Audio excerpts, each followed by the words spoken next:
musician, educator, author, composer, and arranger. Meet Rod Gels. This musical genius is looking to change the sound of your quarantine one chord at a time. Let's play 1-4-5 in the key of A.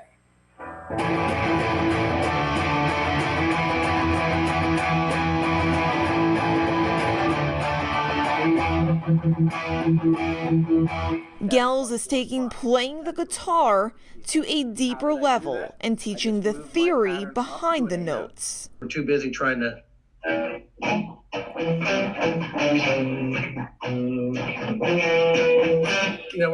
we're getting into it, but we don't understand the theory and the rhythm, and we can talk about lots of stuff that will help us understand what we're doing better, so that when we get back to it, all this stuff is going to be, it'll be so much easier. Gels fully understands the therapeutic power that music has, but he also knows that there's more to playing than just strumming a chord. Whenever we have something we can create, whether it be pottery, whether it be painting, or writing a song, or trying to express yourself on your instrument, that feels like church. Principal Michael Alessandroni is letting his students at Northeastern Middle School know that he's missing them in a neat, drop-the-beat kind of way. It's been a long time since I left you, without a strong rhyme to step to. Think of how many week schools you went to. Time's up. I'm sorry I miss you. Mr. A clearly has a talent for spending his time busting a rhyme into these students' hearts. A talent he's been waiting a while to show. I've always wanted to generate some sort of, lyrics or rap song, and I never had the time. Now this lyrical genius is spending his newly acquired free time aiming to rehearse these songs, verse by verse, for the lucky students at Northeastern Middle School. Sit by the radio, hand on the dial zone. As you hear it, you pump up the volume. Dance to the speaker till you hear it blow. Then plug in the headphone, cause here we go. It's a 6-letter word. When it's heard, it's cool. Your body to dance. School. What started with Mr. A's passion for a good old-fashioned rap song quickly turned into a show of compassion for the kids. Hey everybody, Mrs. Soldel here with my best friend Louie. Hey guys, it's Mrs. Thompson. I hope you're well. Hey everybody, this is Mr. D and this is Captain America. Hi Bobcats. Hi Bobcats. Hey Bobcat family, this is Mrs. Burkhart with my little buddy Brownie. Northeastern High School in Manchester, York County is a fairly small but tight-knit family. The closing of schools across the state has left teachers looking for new ways to connect with their students. Being shut down was a really big deal for a lot of our kids. A lot of us, it was emotional, it was difficult. We basically rushed out on a Friday and just really haven't seen the kids since. What started out with a simple email sent out by Dr. Donna Burns turned into this meaningful project. It's no secret depression has become increasingly common in teenagers. And you have a lot of homework, due dates, and you don't get sympathy from the teachers when you're going through a hard time. It kind of builds up more stress and then you just explode at that point.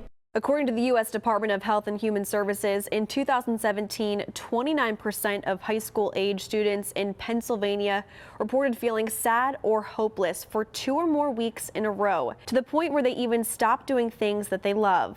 During the survey, 7% even admitted they have attempted suicide at least once. So how is South Central Pennsylvania fighting this growing epidemic? For years, Cocalico High School in Lancaster County has been pushing for their now nationally recognized nonprofit organization that empowers young adults to shatter the stigma around depression, suicide, and other issues facing teens.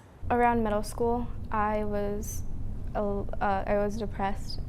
After my brother died, I kind of got in like a funk, I guess, and It went on all throughout middle school, and then after coming to Avidum, it definitely helped. Their name is Avidum. The word originated from the Latin root vid, meaning life, now serves as an expression of assurance that I've got your back. Students at Cocalico are living by the expression and are hoping to continue a mission that was created for them in 2003.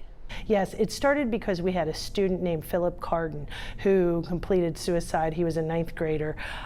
And we had another student who had a father who also completed suicide.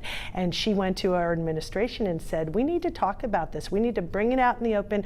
We need to make sure that people know it's okay to get help when they're struggling. And so they started a club, which sounds kind of interesting to start a club around suicide prevention, but that was the first student-led type club in the state. The question, which is usually the hardest part for people, is just openly and honestly say, you know, are you having thoughts of suicide? Question, persuade, and refer. These 3 simple steps are easy enough that anyone can follow them to help save a life. We actually want folks to look at it in the same way that they look at CPR. That really teaches folks how to have that conversation with someone that they think might be planning suicide or thinking about suicide. Just like CPR helps someone catch their breath in a dire instance, QPR training provides those who need it with proper instruction on how to react in a suicide crisis. Local groups like Govan Martin's Prevent Suicide PA provides access to this life-saving educational course. Teaching people how to ask that question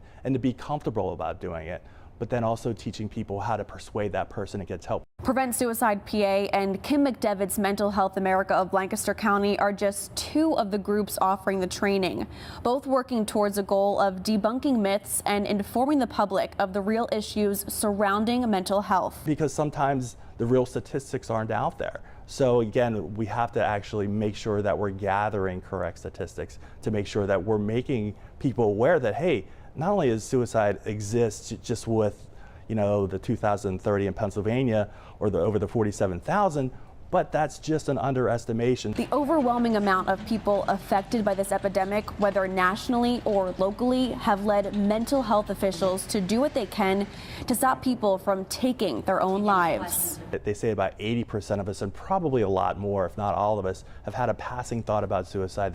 Those familiar with the struggles in the mental health community say that problems plague those who work in the field as well. One of these struggles that we have now is psychiatry, so there aren't enough psychiatric services. You know, what did they say? 70% of those in psychiatry are going to be retiring in the next 10 years. Right now there's a 3 to 6 month wait to get to an appointment to see a psychiatrist. The most vital thing community members can do is keep an open mind and talk. We do know that with people who have attempted and survived, have always said that they wish they would have never attempted and that they wish they would have given life just maybe one more hour, one more day. Education is key in the fight against suicide, so experts say to utilize the resources available throughout the area, like QPR training. It helped them understand more about mental health and mental illness and depression and what is